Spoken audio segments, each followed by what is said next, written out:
আপুনি ঘৰৰ চাবি ক'ত ৰাখে? যদি এইটো ফুল ঠাইত ৰাখে তেনেহ'লে আপোনাৰ ধন ভাগ্য লাহে লাহে ঘৰৰ পৰা আঁতৰি যাব পাৰে। বহুত মানুহে এইটো গুৰুত্ব নিদিয়ে, কিন্তু বাস্তুশাস্ত্ৰ অনুসৰি ঘৰৰ চাবি এটা অতি গুৰুত্বপূৰ্ণ বস্তু হয়। চাবি মানে কেৱল এটা লোহাৰ বস্তু নহয়, চাবি হৈছে দুৱাৰ খোলাৰ শক্তি। যেতিয়া আপুনি চাবি ব্যৱহাৰ কৰে তেতিয়া আপুনি কেৱল এখন দুৱাৰেই নুখুলে, বৰঞ্চ সুযোগ, ধন আৰু সৌভাগ্যৰ পথো খোলে। সেইকাৰণে বহু প্ৰাচীন বাস্তুশাস্ত্ৰ আৰু তান্ত্ৰিক বিশ্বাসত চাবিক বিশেষ শক্তিৰ প্ৰতীক বুলি কোৱা হয়। কিন্তু আজি অধিকাংশ মানুহে এই বিষয়টো সম্পূৰ্ণ অৱহেলা কৰে।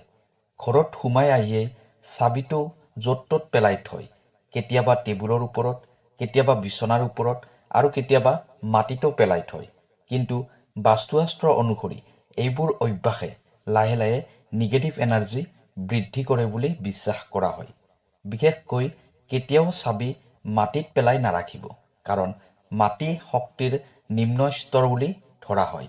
চাবি যদি সদায় মাটিত থাকে তেনেহ'লে ঘৰত ধন টকা পইচা স্থিৰ হৈ নাথাকে বুলি কোৱা হয়। তাৰোপৰি বহু মানুহে ঘৰৰ চাবি বাথৰুমৰ ওচৰত ৰাখে। বাস্তুশাস্ত্ৰ মতে বাথৰুম হৈছে নিগেটিভ এনাৰ্জি জমা হোৱা ঠাই। সেইকাৰণে যদি চাবি সেই ঠাইত থাকে তেনেহ'লে ঘৰৰ ধনাত্মক শক্তি লাহে লাহে কমি যাব পাৰে।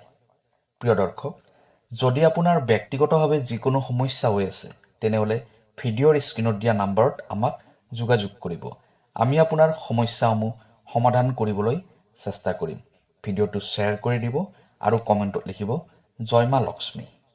এতিয়া হওক ভিডিঅ'ৰ পৰৱৰ্তী অংশলৈ যাওঁ।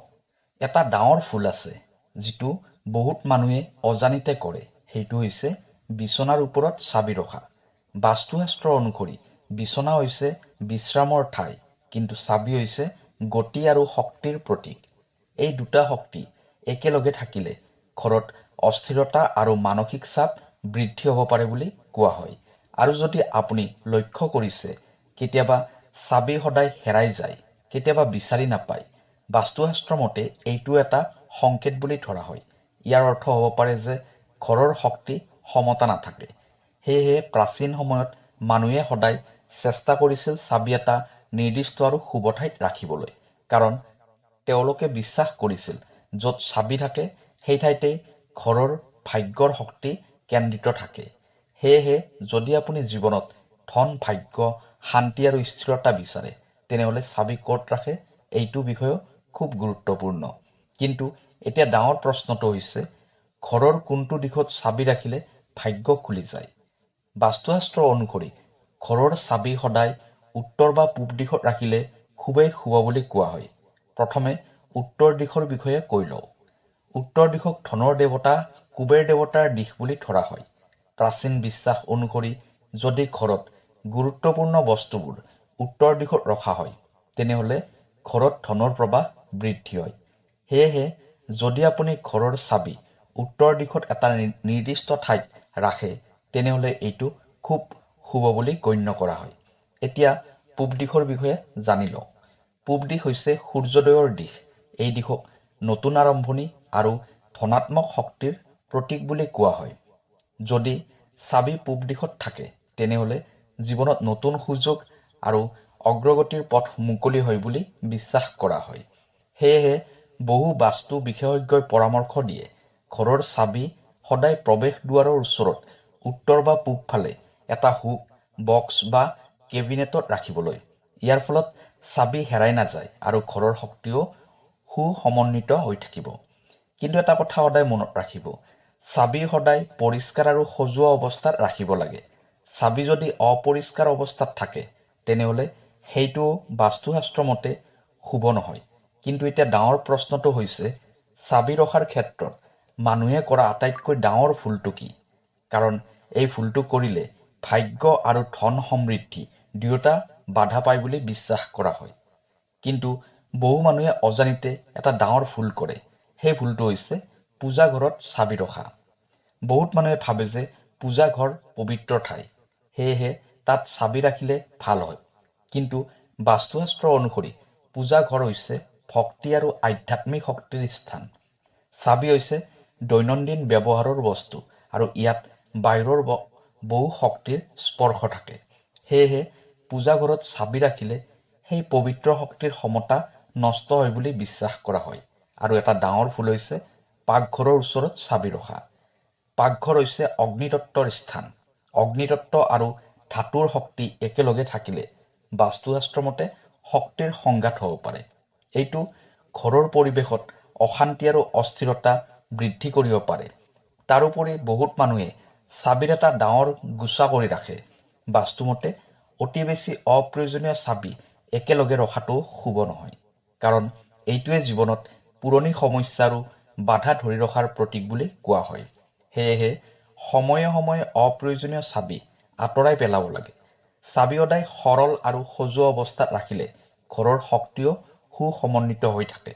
কিন্তু এতিয়া এটা গোপন নিয়ম আছে, যিটো খুব কম মানুহে জানে। এই নিয়মটো মানিলে ঘৰত ধন আৰু সৌভাগ্য চুম্বকৰ দৰে আহিব বুলি বিশ্বাস কৰা হয়। সেই নিয়মটো হৈছে চাবিক কেতিয়াও অপৰিষ্কাৰ বা অপবিত্ৰ অৱস্থাত নাৰাখিব। চাবি সদায় পৰিষ্কাৰ, সজোৱা আৰু এটা নিৰ্দিষ্ট ঠাইত ৰাখিব লাগে। বহুত বাস্তু বিশেষজ্ঞই কয়, যদি আপুনি চাবিৰ লগত ৰঙা সূতাৰ সৰু গাঁঠি বান্ধে তেনেহ'লে সেইটো খুব শুভ বুলি ধৰা হয়। ৰঙা ৰঙক শক্তি, সুৰক্ষা আৰু সৌভাগ্যৰ প্ৰতীক বুলি কোৱা হয়। সেইকাৰণে চাবিৰ লগত ৰঙা সূতা থাকিলে ঘৰৰ শক্তি ধনাত্মক আৰু সুৰক্ষিত থাকে বুলি বিশ্বাস কৰা হয়। আৰু এটা গুৰুত্বপূৰ্ণ নিয়ম হৈছে ঘৰত সোমাই আহিয়ে চাবি য'ত ত'ত পেলাই নিদিব।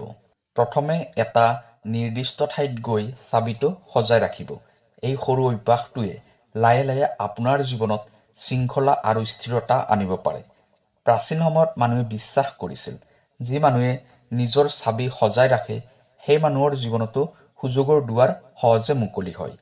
সেয়েহে আজিৰ পৰা চেষ্টা কৰক চাবি সদায় উত্তৰ বা পূব দিশত এটা নিৰ্দিষ্ট ঠাইত ৰাখিবলৈ। হয়তো এই সৰু নিয়মটোৱেই আপোনাৰ জীৱনত ডাঙৰ পৰিৱৰ্তন আনিব পাৰে। যদি আপোনাৰ ঘৰত চাবি সদায় হেৰাই যায় বা বাৰে বাৰে বিচাৰি নাপায়, তেনেহ'লে এইটো এটা গুপ্ত সংকেত হ'ব পাৰে। প্ৰাচীন বাস্তুবিশ্বাস অনুসৰি ঘৰত কিছুমান সৰু সৰু ঘটনাই কেতিয়াবা ডাঙৰ সংকেতো দিয়ে। যেনে যদি আপোনাৰ ঘৰৰ চাবি বাৰে বাৰে হেৰাই যায় বা ঠিক সময়ত বিচাৰি নাপায়, তেনেহ'লে এইটো ঘৰৰ শক্তিৰ অসামঞ্জস্যৰ সংকেত বুলি ধৰা হয়। কাৰণ চাবি হৈছে সুযোগ আৰু ভাগ্যৰ দুৱাৰৰ প্ৰতীক। যেতিয়া চাবি হেৰাই যায় তেতিয়া বহুতে বিশ্বাস কৰে যে জীৱনত কিছুমান সুযোগো হাতৰ পৰা ওলাই গৈ আছে।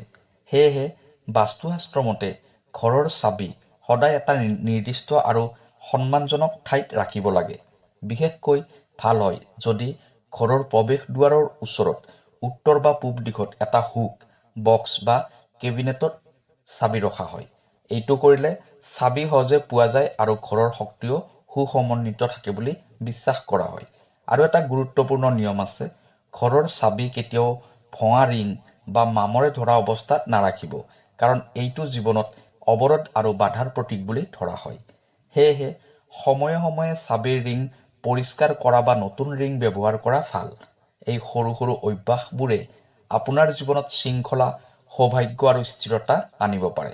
হয়তো আপুনি ভাবিব এইবোৰ সৰু কথা, কিন্তু কেতিয়াবা জীৱনৰ ডাঙৰ পৰিৱৰ্তন এই সৰু অভ্যাসবোৰৰ পৰাই আৰম্ভ হয়।